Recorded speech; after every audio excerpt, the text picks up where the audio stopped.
What's good, y'all? It's your boy NeedForSheed coming back with episode 4 of iPhone Chronicles. I hope you guys have been, paying attention, watching, seeing how everything is going. I really do appreciate you guys giving me the feedback. I really appreciate you guys taking the time to sit and watch my videos on YouTube, subscribe to my channel, sharing my videos, sharing my posts, sharing my YouTube link. I really do appreciate all this from you guys, and it's really beneficial because it helps me out. I can see where I can grow it. You guys give me good feedback, so I know what I need to adjust and everything like that. If you guys have enjoyed the first 3 episodes, I really do appreciate it. This is going to be episode 4. I have one more episode after this, and I may come back with a season 2. I don't know yet, but right now, this is just going to be a 5-part series. And the first one, of course, did really good. The second one, it did good, and the third one did good. But I just want to thank you guys for sitting here and enjoying what I actually have to talk about and how I'm feeling about myself, on how I grew up, how I'm growing up, and how I'm growing at the end of the day. So I really do appreciate that. So on this episode, it's called iAfraid. We already know grammatically, none of mine makes sense because grammatically it just doesn't. But for me, I think I got afraid a lot because one of the things that really hurt me, or what I was afraid of, rejection was real. You gotta understand, growing up with 2 older brothers, and me and my brothers had this conversation before, so I don't think they'll feel any type of way about this. Growing up, I was the ugly brother out of the 3. Now, people might say, Sheed, you're handsome. We don't look at you like that and everything, and blah, blah, blah, blah. All right, cool. Yeah, I understand all that. For real. Got friend zoned so many times. But that's neither here nor there. But getting told that, man, your brothers look so good, your brothers look so fine, everything like that, you feel afraid to even approach somebody. And when you do, you feel like you already lost. You already feel like, the glass half empty, the glass half full. I feel like my glass was always empty. It just wasn't there for me growing up. And in certain instances in middle school, high school, sometimes even a little bit in college, I felt the same way. I was just afraid to express myself. I'd be afraid to speak my mind in certain instances because I will say I do care about people's feelings. I do care in my heart. I just want to be the best person I can, but I want to make sure everybody's having a good time, everything like that. But at the end of the day, I feel like that has also hindered me as well, because me not saying anything lets people get their opinion out, and I just be like, yeah, okay, it is what it is, it's whatever, instead of expressing myself. So I've had a hard time, with rejection, with expressing myself, changing certain things and stuff like that. That was hard for me growing up. Something as small as my brothers play basketball, I play football, something like that, I was just like, it's just different. But like I said, I was just afraid to speak my mind because just a typical kid, didn't want to upset anybody. Didn't want to, upset parents, families, friends, associates. You just didn't want to upset nobody because sometimes that leads to confrontation. The one thing I noticed a lot of growing up was when you dare to speak out, most people want confrontation. They don't want a conversation. And I had to learn that the hard way, that most people are listening to respond, not listening to hear. And growing up, that's one of the things that I noticed a lot. It was like, if you disagree with them, that means you believe what they're saying is wrong, and you don't like them, you don't like what they're talking about and everything like that. And people feel defensive, they get aggressive. When all you saying is, okay, I see your point, I don't agree with it, I believe it's this, let's have a conversation and not a confrontation. And I don't think people know how to separate the two. And to this day, it's people grown, young, old, don't matter, that still don't understand the difference between a conversation and a confrontation. Those two things can be one and the same, but most of the time you can keep them separate.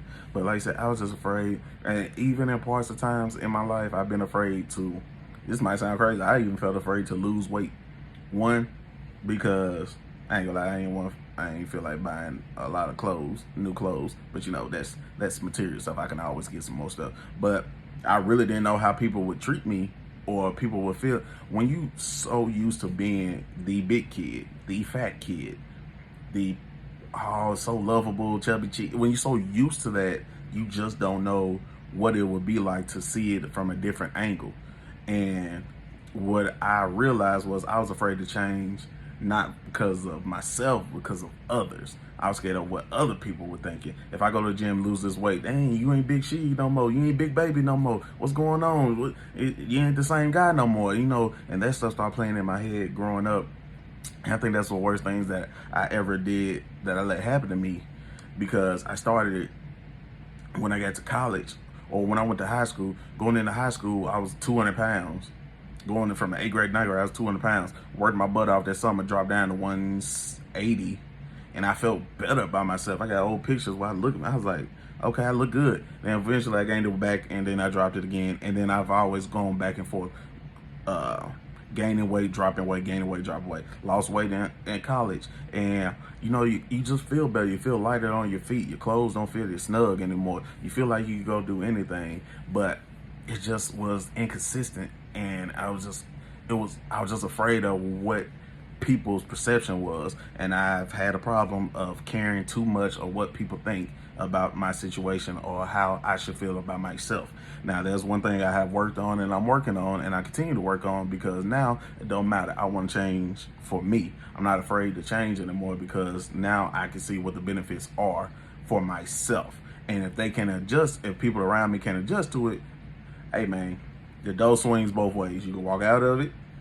If you want to come back in, I may listen, I may not. But if you want to walk out of it, it can go and you can stay out. It's cool, because at this point in time, it's more about yourself. So, like I said, I was afraid to speak my mind. I've been afraid to speak my mind when I feel like things were wrong, or I feel like we could have did it this way or that way. But to avoid a confrontation, which I just wanted a conversation, I just let it go. And just like, you know what, I'll adjust. I'll do that. I'll make it work. And at the end of the day, that doesn't work all the time, because people take advantage of that in situations like that. So, like I said, not afraid, being afraid to just do what I feel is right, or speak my mind to the point that I want to speak it, is one of the things that was a flaw I had, and I know that's a flaw that I'm still working on. But at the end of the day, I believe I know where I need to go, where I need to be in my life. Keyword my. So I know exactly how I need to benefit from that, and how I need to, strive to become the best me. So can't be afraid of speaking mind. Can't afraid of changing lifestyle, changing your life, changing sceneries, everything like that. Can't be afraid. Fear is a mind killer, and that's one thing I learned. And to everybody that knows that poem, you know the rest of it. But fear is a mind killer. So at the end of the day, if you eliminate fear from your life, it will allow you to do things that you knew you could always do, but now you don't have no boundaries set in front of you. And like I said, I've been afraid to do a lot of things, but now I'm not as afraid as I was, because now I don't care about the consequences as much, because at the end of the day, when it's all said and done, when it's time to go, I'm the only one that's gonna be buried down there. So at the end of the day, I might as well live my life for me without being afraid of what other people think and what other people want me to do. So I want to thank everybody for tuning in. I want to thank you guys for really, really sitting here and enjoying my podcast, my speeches, my battle rap, my top five, everything that I put out on my YouTube. I really want to thank you guys. Please continue to subscribe. Once I hit 300 subscribers, I'm at 265 right now. Once I hit 300, another giveaway. But please like, comment, share, subscribe. Comment in the section below some things that you're working on that you want to improve on. Just have a conversation. Please like I said, like, comment, share, and subscribe. It's Team NeedForSheed, and I see you guys again next week with episode 5 and the final episode of this series, iPhone Chronicles.